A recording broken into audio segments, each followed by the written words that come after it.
also the people at home about how we go about processing the budget and the work we put into it. Our budgeting every year starts about the December 1st, is when the sheets go out to all of our supervisors and department heads. And I think they get them back, or they're supposed to be in by the end of December, something like that. From then, there's meeting after meeting that goes on by departments, along with there's council members that are assigned to each department, as I will get into here in a minute. But it's quite a process, and I believe when's the final has to be done to turn in a state, Ben? March 31st is when we have to make the final decisions. But in all fairness to our supervisors and our department heads, we assign this type of a day to review and get together on where we're headed for in this next year. I will say that Lamar's has been very, very blessed. We have had funding set up in many different ways, and I can't help but go back and share with you people what we've done in the area of the Mars Betterment Area Foundation. That, by setting up that 501c3, has allowed us to keep our quality of life program going, which the majority of those projects are built around. And by the same time, because of the funding comes from a different source, we've not had to rely on taxes out of our general fund to support that program to keep it going. In fact, what it's done has been a benefit. It has been able to allow us to lower our taxes over the last 2 years instead of raising taxes. And there's not many cities that can say that. So I just want to thank our council members, our admin people, our supervisors of every department, working together as a team to let us do what we've been able to do over the last 3 or 4 years under those type of conditions. Today, this is the draft that's been prepared with a tax levy of $11.90. And that tax levy, it includes just the city. It does not include the school or the county. The same as last year, but it's down from $12.50 in the year of fiscal year 18 and 19 budgets. So I wanted to point that out. It's $11.90 this year.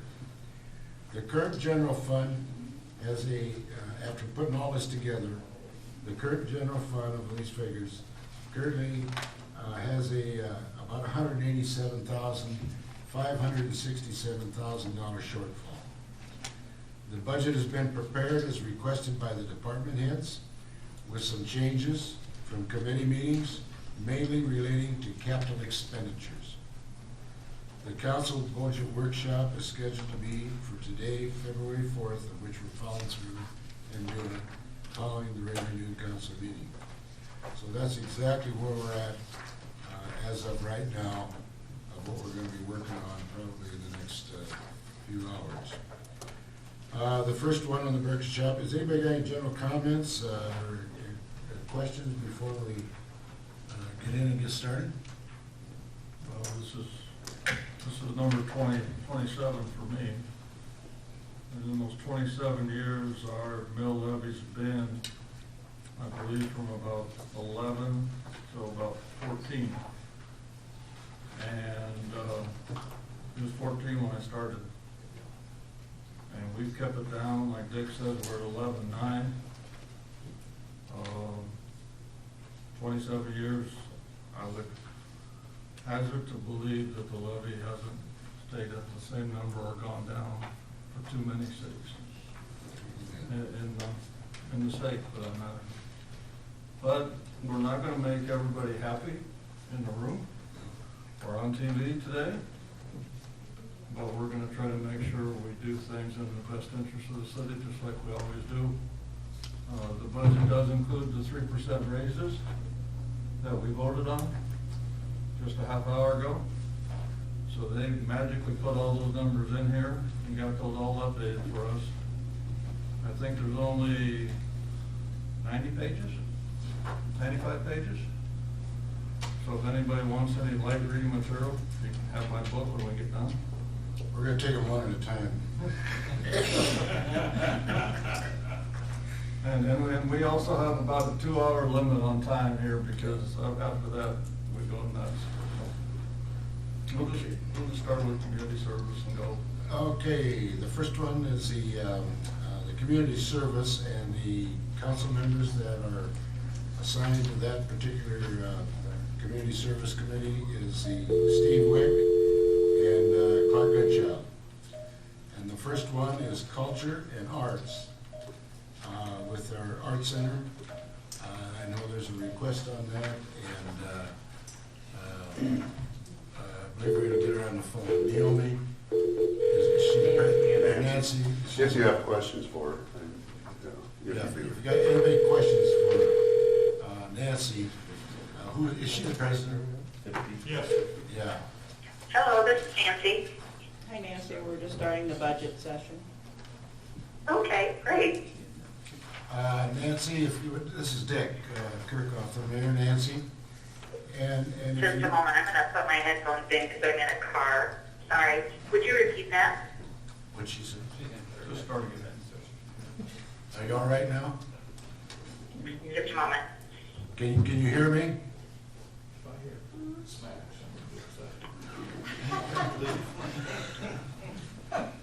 I know some of you ain't gonna wanna hear me back there, but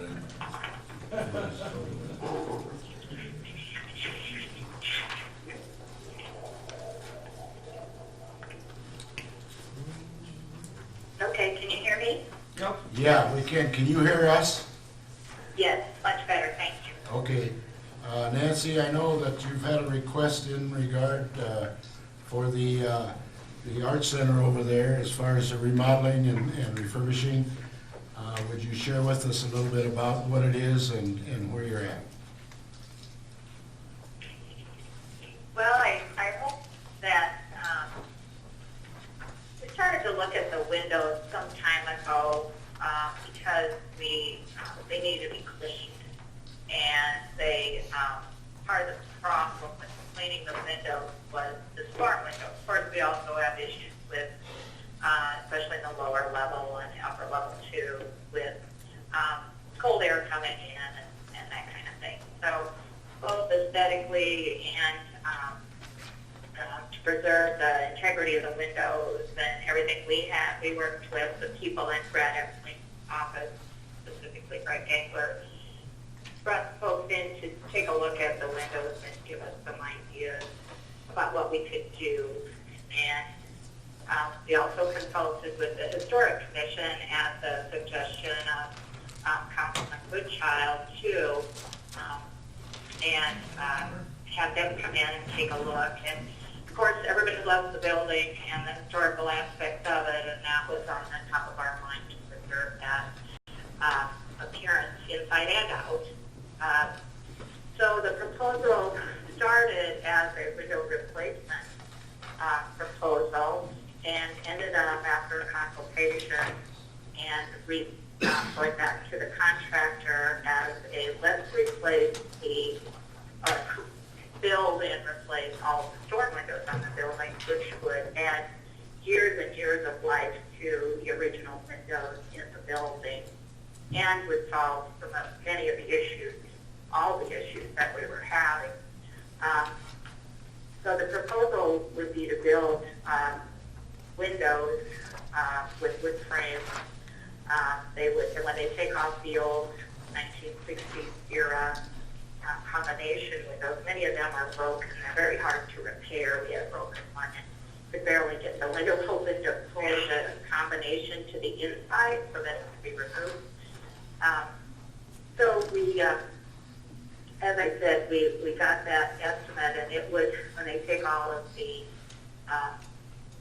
windows off of the exterior of the building, they would repair the exterior portion of the original windows and then replace those with the same height with that. You know how the windows look? They have a very long lower section and an upper section that's shorter, they would build a wood frame painted storm for all of those. The tarp could be removed for cleaning, and of course would be much more airtight, so that wind would bring dust and other certain parts in. So that's, in general, what we're asking for the city to consider.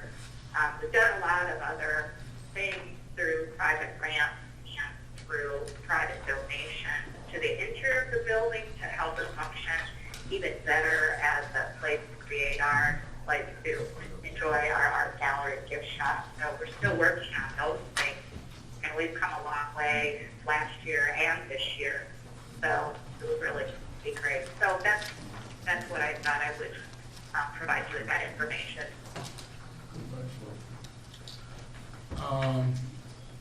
What is it they're asking for? How many dollars are we looking at? 51. Huh? Page 51. 51? 140. 140,000? You're asking for 140. Do you have other sources, Nancy, that has been putting money towards your total project? Well, when we first talked about the total project, it included more than the windows. It included refinishing the floors, and it included upgrading the lighting in the gallery space. And so as we discussed that and looked at the timing of the budget cycles and what our needs were at the Art Center for some upcoming important exhibits, we decided to just put forward the windows only and then use private funding to do the other projects on the interior. But as I've discussed the window project with one of our very generous donors, they said there's a possibility that they would be interested in that. I don't have any kind of commitment whatsoever, but that's a discussion that could occur. I also know that in the past we have received some funds that we could apply for again. The Gilchrist Foundation is one of those that allows for their grant funding to be done not towards art programs, but actually towards brick and mortar. So, and we've used $25,000 of their money this year and $25,000 last year as our group to the building also. So that's also potential. We would apply for that around May, somewhere in there. Have you checked into any other grants that it's available, Nancy, in regard to pertaining to the Art Center? I know I thought I seen one come through, possibly through Simcoe here a while back, and have you investigated any of those? Not as of this point, no. Okay. We have spent time investigating other art program types of funding, but not yet for the windows, no. Okay, thank you. Questions for Nancy? Pardon? I've asked the council here if there's any questions that they might be asking you.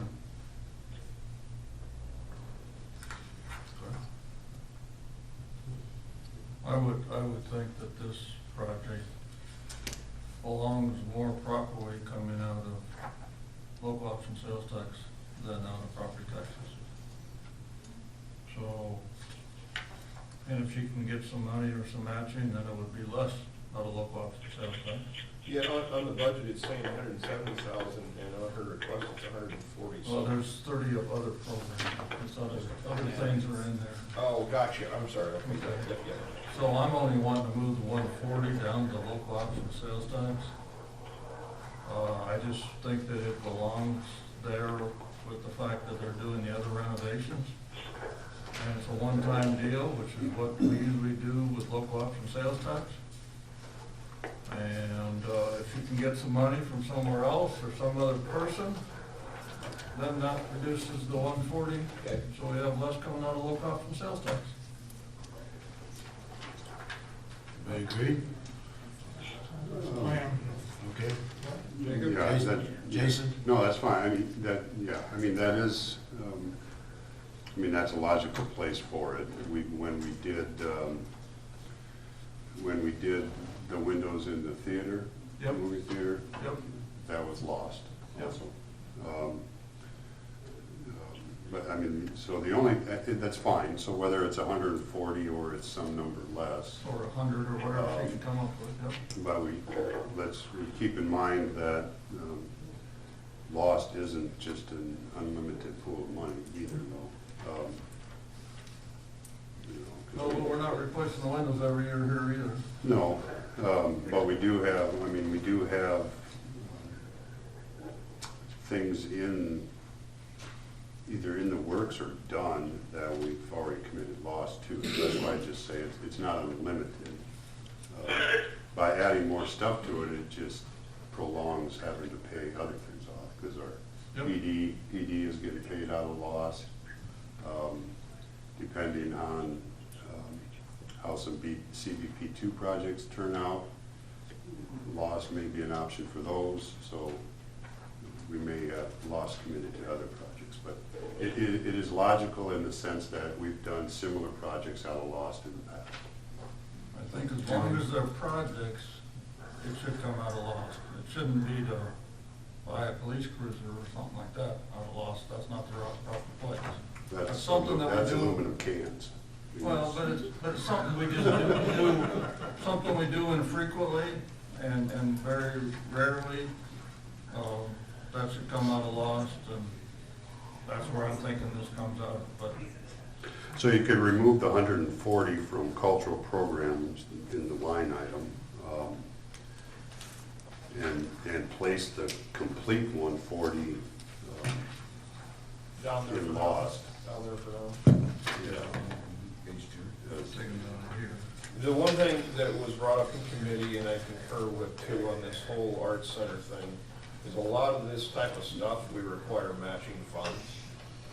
But we've got a very, very aggressive director who's going after all the money they can find. Plus, we have, as she already stated, a couple of pretty generous private donations. In essence, we're matching what's already been put forth privately. So it is in essence a backwards match. Yep. I'm 100% behind this project. Yeah, you've got, I think you all have that list from the Arts Center. And Nancy, if you can bring this number from 140 down to 105 or 120, we'd appreciate that too, so. Okay, that's something we'll work towards. You bet. Okay. Thank you. Thank you, And on that, Nancy. thanks, Nancy. Thank you very much. Yep. Bye-bye. Bye. You got that down, Jacob? Yep. The next one is the Chamber and Main Street. And it's also under Steve Wick, Goodchild. Yeah, Neil, how are you? Good afternoon. Good. How about yourself?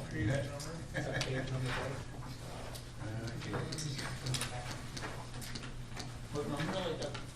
Does it have a page? Does it have a page? Have a page in I don't have there? a page. I'm not listed on the feed. It's just, Sorry, man. Jason said when I should come up when I was Yep. called, so here I am. 82? Wait till your name is called. I believe you got did you get a letter from Neil? Yeah, we got a letter from them. Well, that's That's, the LBIC. that's on the report. LBIC. Okay, this is separate?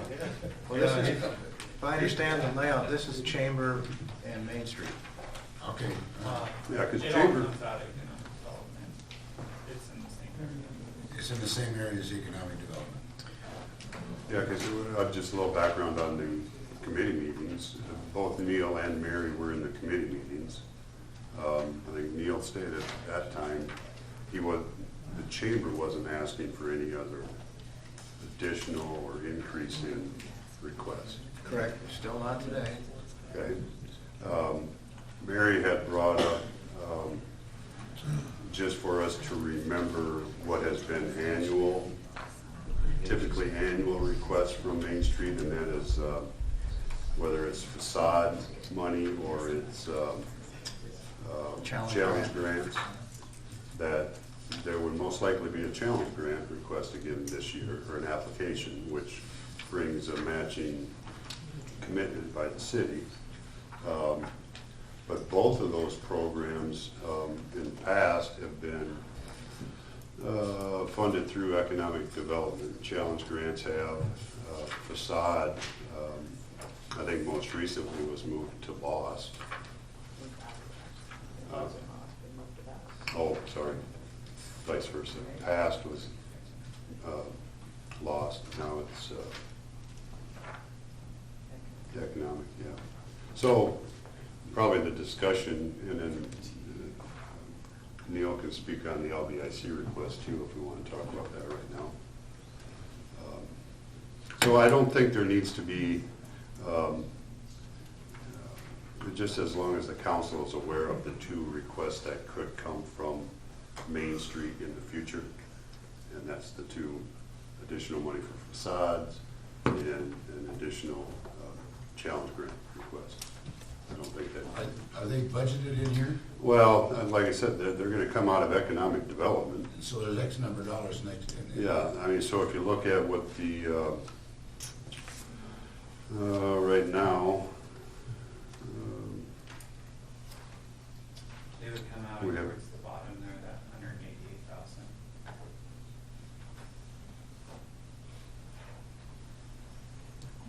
Oh, yeah. Economic development, that's where it come out of, Jacob? Okay.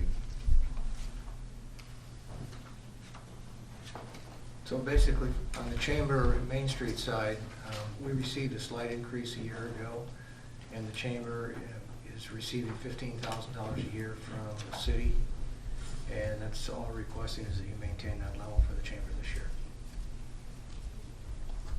Let's maintain what, Neil? To maintain that Just gonna stay the $15,000 a same, year. so That one's not gonna change. Okay. Any other questions on that one? Are we starting to pay that $30,000? Did we pay that 30 for the building? We did the first one, right? Says the 20. For Mazer. So, are we to move on to LBIC, or do you want Yeah. LBIC Yeah, later, or? Let's go for the LBIC Okay. now, your project that you're looking at. Okay, well, it's more than a project, it's a change in philosophy and how we've been looking at economic development in Lamar's. The concept started with the amendment of the urban renewal area by the city of Lamar's that included support of the Mars Business Initiative Corporation